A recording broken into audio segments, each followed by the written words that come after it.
Hello दोस्तों, आज मैं आप लोगों के लिए एक नई स्टोरी शुरू करने जा रहा हूँ। मुझे पूरा उम्मीद है कि यह स्टोरी आप लोगों को बहुत पसंद आएगी और यह स्टोरी एक फैंटेसी स्टोरी है। अगर इस स्टोरी में आप लोग कुछ सुझाव देना चाहते हैं तो दे सकते हैं। अगर आप लोग ऐसे ही हमारी स्टोरी को सुनना चाहते हैं तो सब्सक्राइब करना ना भूले। धन्यवाद। The rebirth of martial lord episode 1 धोखा।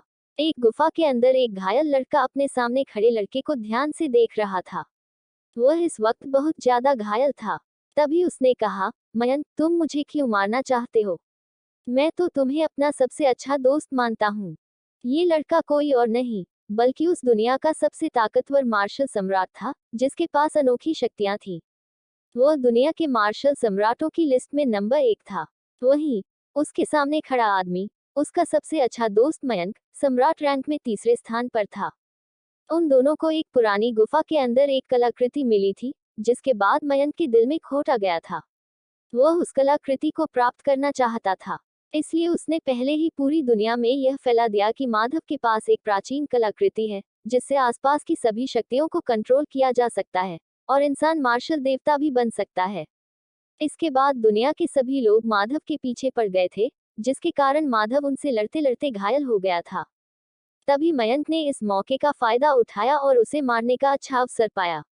अंत में मयंक ने माधव को उसका असली रूप दिखा दिया और उस कलाकृति के लिए माधव पर हमला कर दिया।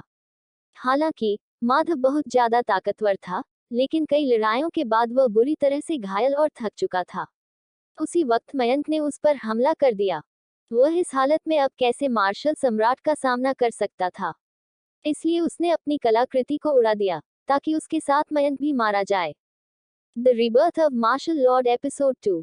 पिछले भाग में हमने देखा माधव दुनिया का नंबर 1 मार्शल सम्राट है, मगर मयंक जो उसका सबसे अच्छा दोस्त है वह उसे धोखा देता है और उसके पास एक कलाकृति है। ये बात पूरी दुनिया में फैला देता है, जिसके वजह से पूरे दुनिया के मार्शल आर्टिस्ट उसके पीछे पड़ जाते हैं। माधव उन सभी से लड़ता है, मगर उनकी संख्या बहुत ज्यादा होने की वजह से वह बहुत ज्यादा घायल हो जाता है, जिसका फायदा उठाकर मयंक उसे मारने की कोशिश करता है ताकि वह उस कलाकृति को पा सके। मगर माधव उस कलाकृति के साथ साथ आने अपने आप को भी खत्म कर लेता है। उसका जन्म दोबारा उसी के अंदर 500 साल पहले होता है। अब आगे उसे ये उम्मीद नहीं था कि वह मरेगा नहीं। माधव की आंखें खुली तो उसे एक पल के लिए लगा कि वह अभी स्वर्ग लोक में है, मगर इस बात की बहुत ज्यादा हैरानी हुई कि उसे लग रहा था कि उसने इस जगह को पहले भी देखा, इसीलिए वह आसपास की जगहों को देखने लगा। उसे इस बात की बहुत ही हैरानी हुई। उसने सोचा कि क्या यह उसका पुनर्जन्म है। उसके बाद उसने अपने हाथ पैर की तरफ देखा तो उसे लगा कि जैसे कि वह किसी 15 साल से 15 साल की उम्र का लकड़ी का शरीर है। उसे इस बात की शक था, इसीलिए वह उठा और आईने के पास चला गया। जैसे ही उसने आईने में देखा वह बहुत ज्यादा हैरान हुआ। उसके कदम अचानक 2 कदम पीछे हट गए। उसे समझ में नहीं आ रहा था कि आखिर ये कैसे हो सकता है। उसके बाद उसने अपने हाथों को अपने गलों पर रखा। इस वक्त उसके सामने एक 15 का बहुत ही खूबसूरत नौजवान खड़ा था। अचानक से उसके सर में थोड़ा दर्द हुआ और यादों की एक लहर आई। उसे याद आया वह 500 साल पीछे गया है। यही नहीं, उसकी आंखें बहुत ज्यादा बड़ी हो गई, क्योंकि उसका जन्म उसी के बचपन में हुआ था जब वह 15 साल का था। इस वक्त माधव को अपने पुराने जिंदगी का सभी बातें याद थी। कैसे मयंक ने उसे धोखा देकर मार दिया। इस तरह से माधव के अंदर की आत्मा बहुत ज्यादा क्रूर हो गई।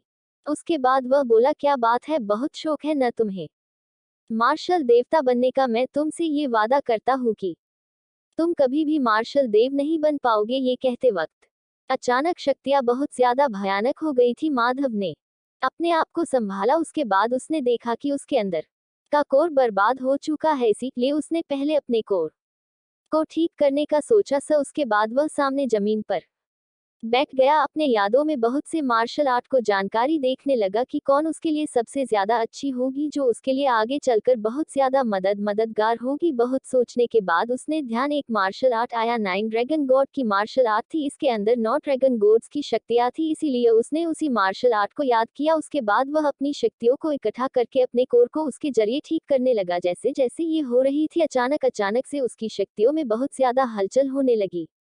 एपिसोड 3। पिछले भाग में हमने देखा कि माधव की पुनर्जन्म होता है। उसके बाद उसे अपनी पुरानी जिंदगी की सभी बातें याद होती है, अपने आप से ये वादा करता है कि अपने बदले को जरूर लेगा। उसके बाद वह सबसे पहले वह अपनी कोर को ठीक करने का सोचता है, जिसके बाद वह अपनी पिछली यादों में ढूंढता है कि कौन सी मार्शल आर्ट उसके लिए सबसे अच्छा होगा। उसे मालूम होता है कि उसके लिए सबसे अच्छा नाइन ड्रैगन गॉड का मार्शल आर्ट सबसे अच्छा होगा, जो सके लिए सबसे अच्छा ही उसकी बेस के लिए भी सबसे अच्छा है, क्योंकि उसमें 9 ड्रैगन्स की पावर है। उसके बाद वह अपनी कोर को उससे ठीक करने लगता है।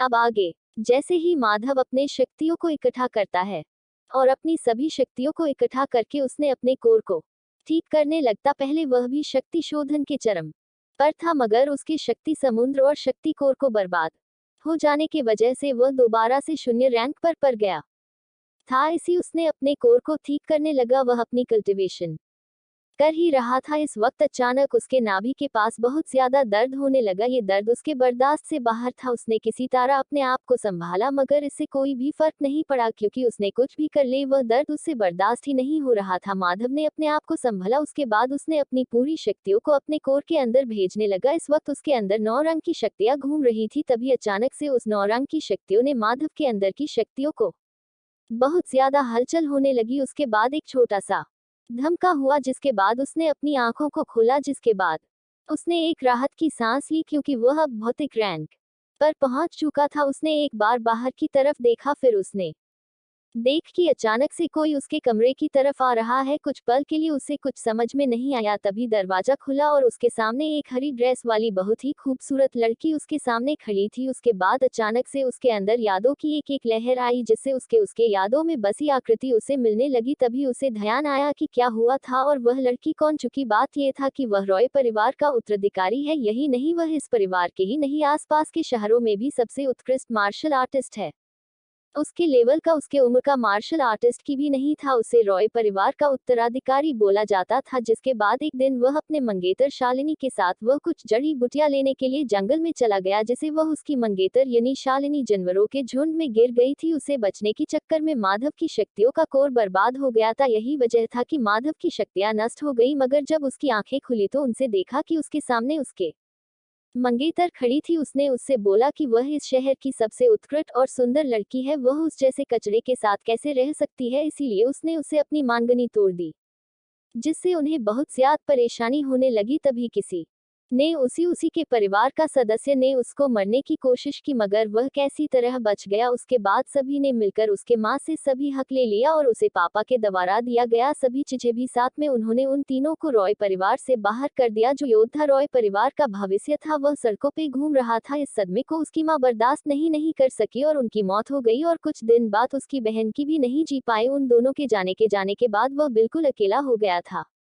वह इस महाद्वीप में ऐसे ही पागलों की तरह घूमने लगा, जिसके बाद उसके ऊपर उसके गुरु की नज़र, जिन्होंने उसके अंदर की हुनर को पहचान लिया था, उसके बाद उसकी जोड़नी शुरू हुई। उसके बाद माधव के अंदर ताकत की इतनी ज्यादा भूख बढ़ गई कि उसे हर वक्त ताकत ही नजर आती थी, जिसके वजह से वह ज्यादा देर अपनी ताकत को कैसे बढ़ाना है इसीलिए बारे में जनता रहता था। उसकी यही भूख ने उसको दुनिया का सबसे बड़ा मार्शल आर्टिस्ट बना दिया। वह दुनिया का सबसे बड़ा मार्शल सम्राट था। एपिसोड 4, रॉय परिवार की साजिश। अब तक हमने देखा कि मयंक के धोखे के बाद माधव दोबारा उसी के अंदर होता है। उसके बाद उसे होने बचपन की याद आती है कि कैसे उसके बचपन में अपनी प्रेमिका को बचाते वक्त उसकी कोर डैमेज हो जाती है, जिसके बाद उसकी प्रेमिका उसको छोड़ देती है। उसके बाद उसके परिवार को, उसकी और उसकी बहन और उसको को रॉय परिवार से निकाल दिया जाता है, जिसकी वजह उसके से उसकी बहन और मैं की दोनों का मौत होने के बाद माधव बिल्कुल अकेले पड़ जाता है और पूरे महाद्वीप में घूमने लगता है। तभी उस पर उसके गुरु की मजार पड़ी है, जिसे वजह से वह बन जाता है इस दुनिया का सबसे बड़ा मार्शल आर्टिस्ट।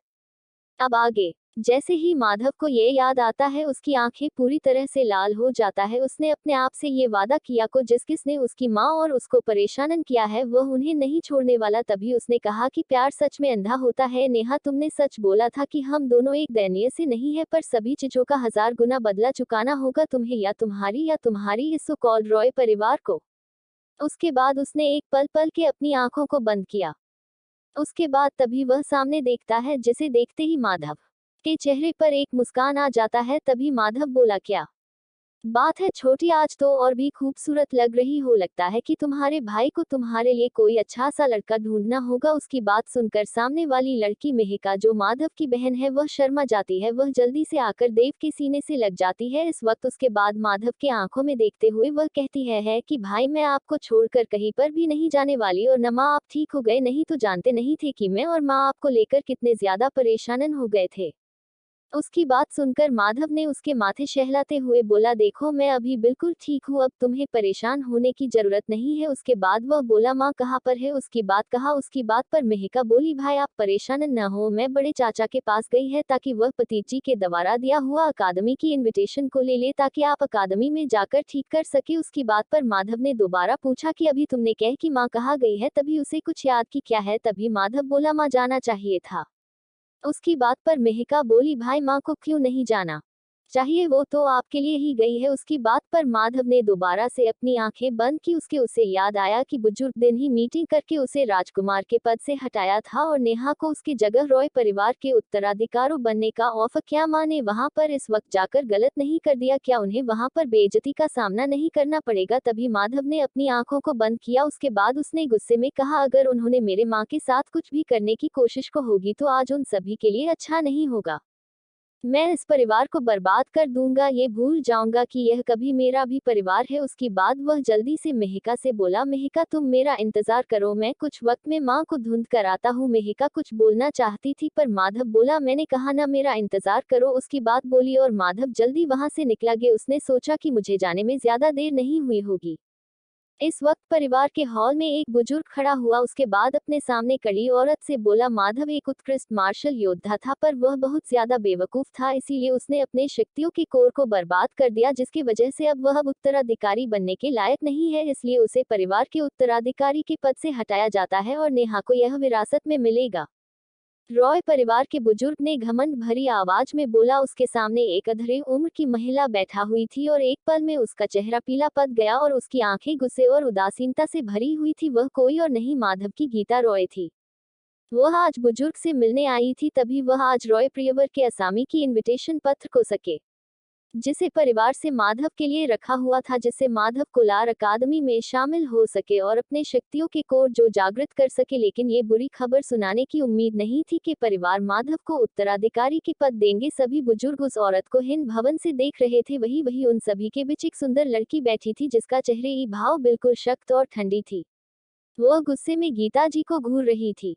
ये नेहा थी, जिसको बचाने के लिए माधव की शक्तियों का कोर बर्बाद हुआ था, पर वक्त उसके चेहरे पर कोई भी भाव नहीं थे कि उसे इस बात से कोई भी फर्क नहीं पड़ रहा हो कि माधव की ये हालत उसके वजह से ही हुआ है। उसे उत्तराधिकारी का पद मिल रहा था, उसे वही काफी था।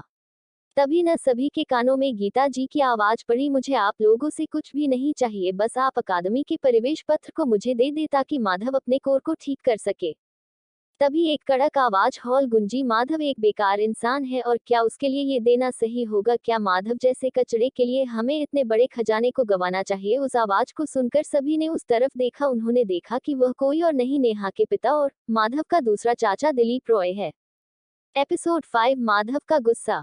अब तक आपने देखा कि माधव की पुनर्जन्म उसी के अंदर दोबारा होता है। उसके बाद वह अपने बहन से मिलता है, जिससे मिलकर वह थोड़ा इमोशनल हो जाता है। उसे याद आता है कि उसके वजह से किस तरह उसकी माँ और उसकी बहन ने तकलीफें उठाई थी, और इसलिए वजह कोई और नहीं, नेहा और रॉय परिवार है। उसके बाद हम लोग देखते हैं कि तभी माधव उन्हें बहन से पूछता है कि माँ कहाँ पर है, तो वह बताती है कि माँ मैन हॉल गई है, उसके लिए अकादमी का प्रवेश पत्र प्राप्त कर सके ताकि माधव अपने मेरिडियन को ठीक कर सके। माधव को याद आ जाता है कि इसी दिन उसकी माँ की अच्छा खासी बेइज्जती ही थी।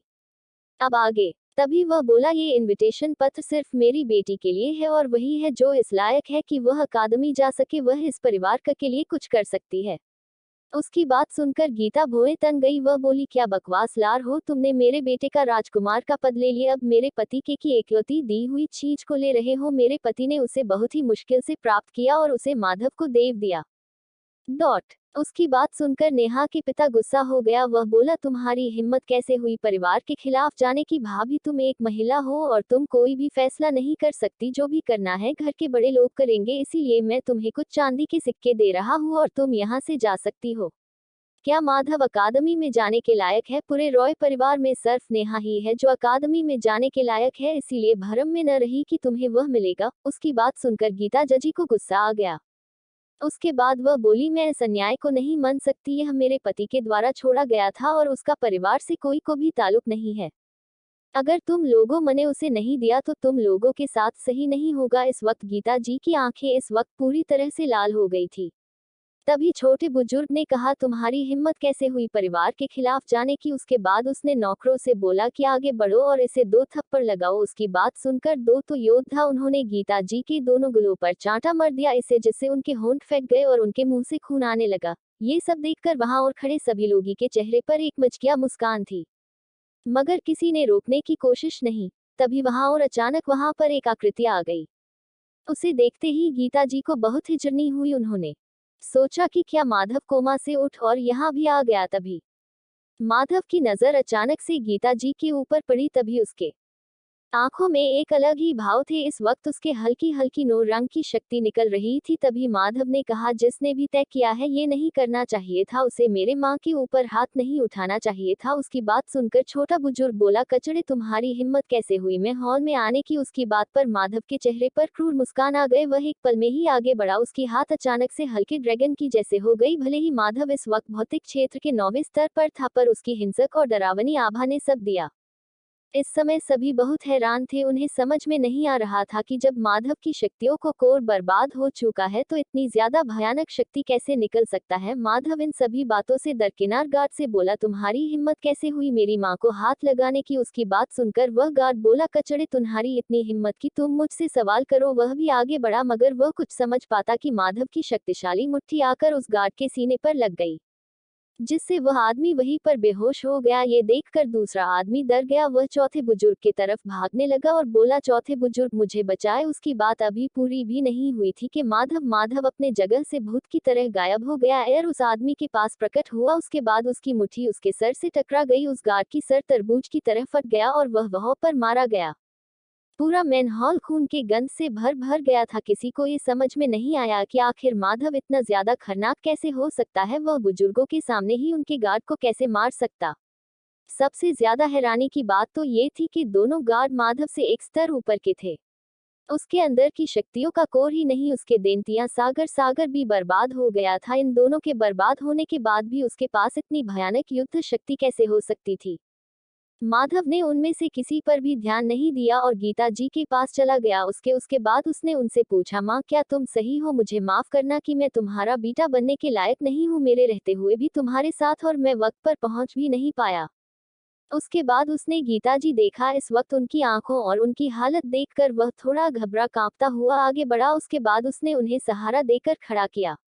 उसके मन में खुशी के साथ एक दर्द भी था। उसने सोचा कि 500 साल आखिरकार मैंने अपने माँ को देखा। उसके आंखों में अंशु थे। तभी गीची जी बोली, माधव जल्दीबाजी मत करो, मैं बिल्कुल सही हूँ और यह मैन हॉल है।